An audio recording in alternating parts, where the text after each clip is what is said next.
Bakit nag-aaway ang mga preacher?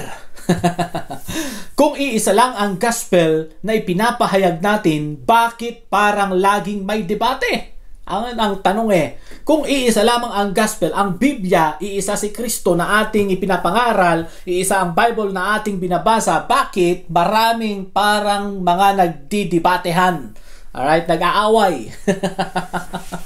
Dahil minsan, hindi na si Kristo ang sentro. Yun. Yun ang isang dahilan kung bakit nag-aaway maging mga pastor, mga preacher sa kapwa preacher, pastor sa kapwa pastor, dahil minsan hindi na si Kristo ang sentro. Anong sentro? Marahil yung kanilang mga church ethics, alright? Ang kanilang church rules, ideas, regulation, policies. So yun, doon sila nagkakatalo. Bakit nag-aaway ang mga preacher? Kung isa lang ang gospel na pinapahayag natin, bakit parang laging may debate?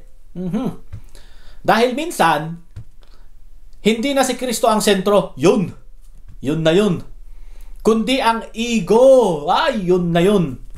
Mas pinoprotektahan ang tama kaysa tao. Nagka-cancel.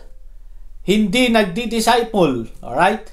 Pero ang tunay na gospel, nagpapakumbaba, hindi nagpapalalo. Yun, mga friend.